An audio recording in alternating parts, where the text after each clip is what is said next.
بسم اللہ الرحمن الرحیم۔ وضو کے بعد آسمان کی طرف اپنی انگلی اٹھا کر اللہ تعالیٰ کے یہ نام مبارک 7 بار پڑھ لو، گھر میں دولت کا ڈھیر لگ جائے گا، پورا محلہ معجزہ دیکھ کر حیران ہو جائے گا۔ محترم ناظرین، وضو کے بعد آسمان کی طرف انگلی اٹھا کر اللہ پاک کا یہ نام مبارک بس 7 دفعہ پڑھ لیں، اتنا رزق آئے گا کہ 7 نسلوں تک بھی ختم نہیں ہوگا۔ ناظرین، ہماری نظر میں وضو صرف منہ ہاتھ دھونا ہے، لیکن آپ لوگ شاید وضو کے فائدے نہیں جانتے ہوں گے۔ یہ وظیفہ صرف ایک بار کرنے کا کیا فائدہ ہو سکتا ہے، کتنی بڑی فضیلت ہے، آج میں آپ لوگوں کے سامنے بیان کروں گا۔ پھر آپ خود کہو گے کہ ہمیں ہر وقت وضو میں رہنا چاہیے، اور ایسا وظیفہ بھی بتائیں گے کہ اگر آپ وہ وظیفہ کر لیں، یعنی جو شخص وضو کے بعد ہی وظیفہ کرے گا اس کی پوری زندگی بدل جائے گی۔ محترم ناظرین، وضو کرنے کے بعد صرف ایک بار یہ وظیفہ کرنا ہے، جو مانگو گے اللہ تعالیٰ انشاءاللہ ضرور مل جائے گا۔ حضرت ابو ہریرہ رضی اللہ تعالیٰ عنہ سے مروی ہے کہ حضور اکرم صلی اللہ علیہ وسلم نے فرمایا، جب کوئی مومن وضو کرتا ہے تو جس وقت چہرہ دھوتا ہے تو جیسے ہی چہرے سے پانی گرتا ہے یا پانی کا آخری قطرہ گرتا ہے تو اس کے وہ گناہ معاف ہو جاتے ہیں جو اس نے آنکھوں سے کیے تھے، اور جب وہ ہاتھ دھوتا ہے تو جیسے ہی ہاتھ سے پانی کے قطرے گرتے ہیں یا پانی کا آخری قطرہ گرتا ہے تو اس کے وہ گناہ جھڑ جاتے ہیں جو اس نے ہاتھوں سے کیے تھے، اور جب وہ اپنے پاؤں کو دھوتا ہے تو جیسے ہی اس کے پاؤں سے پانی گرتا ہے تو اس کے وہ تمام گناہ جھڑ جاتے ہیں جو اس نے پاؤں سے کیے ہوں گے، یہاں تک کہ وہ گناہوں سے پاک ہو جاتا ہے۔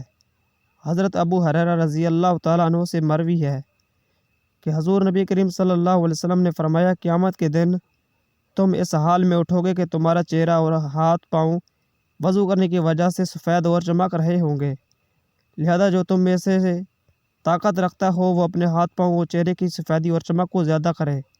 حضور پاک صلی اللہ علیہ وسلم نے حضرت سیدنا انس رضی اللہ تعالیٰ عنہ سے فرمایا، باوضو رہنے کی عادت ڈالو، کیونکہ ملک الموت جس بندے کی روح قبض کرتے ہیں اس کے لیے شہادت لکھی جاتی ہے، لیکن افسوس ہے کہ آج کے مسلمان کو پاک رہنا بھی مناسب نہیں، تو پھر وضو کیا کریں گے اور کیا نماز ادا کریں گے؟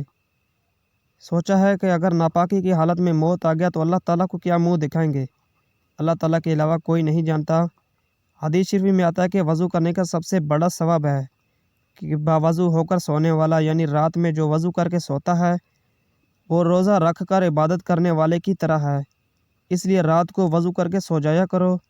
اگر چاہتے ہو کہ آپ پوری رات عبادت کرو تو آپ بس وضو کر کے سو جایا کرو، آپ کو پوری رات عبادت کا ثواب مل جائے گا اور ساتھ روزے کا ثواب بھی مل جائے گا۔ حضور نبی کریم صلی اللہ علیہ وسلم نے فرمایا، نماز جنت کی کنجی ہے اور نماز کی کنجی طہارت ہے۔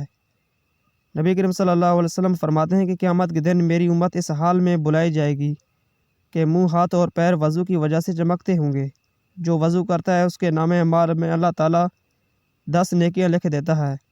وقت کی نزاکت کو مد نظر رکھتے ہوئے وظیفے کی طرف چلتے ہیں۔ وضو کرنے کے بعد اگر کوئی شخص یہ وظیفہ کرے گا تو انشاءاللہ اس کی تقدیر بدل جائے گی۔ تو سب سے پہلے آپ کو وضو کرنا ہے، اس کے بعد چلتے پھرتے آپ لوگ اس وظیفے کو کر سکتے ہیں، یا آپ رات کے وقت سونے سے پہلے وضو کرنے کے بعد بستر پر جاتے ہیں تو بیٹھ کر تب بھی اس عمل کو کر سکتے ہیں۔ سب سے پہلے آپ نے 3 مرتبہ درود پاک پڑھنا ہے، 1 مرتبہ میرے ساتھ بھی پڑھیں۔ اللہم صلی علی محمد وعلی آل محمد کما صلیت علی ابراہیم وعلی آل ابراہیم انک حمید مجید، اللہم بارک علی محمد وعلی آل محمد کما بارکت علی ابراہیم وعلی آل ابراہیم انک حمید مجید۔ اس کے بعد 7 مرتبہ یحیی و یقیوم پڑھنا ہے۔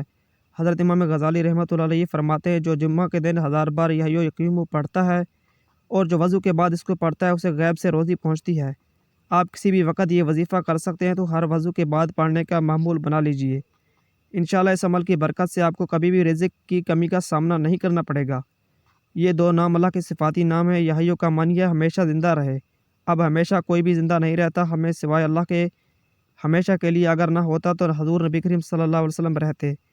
تو یہ صرف اللہ تعالیٰ کی ہے، اور یا قیوم اس کا مینار قائم مراد رہنے والا، اور یا قیوم کا معنی قائم رہنے والا وہی قائم رہے گا جو ہمیشہ زندہ رہا ہے، یعنی ہمیشہ اللہ ہی رہیں گے اور ہمیشہ اللہ تعالیٰ کا نظام، قانون اور اللہ کی قدرت قائم و دائم رہے گی۔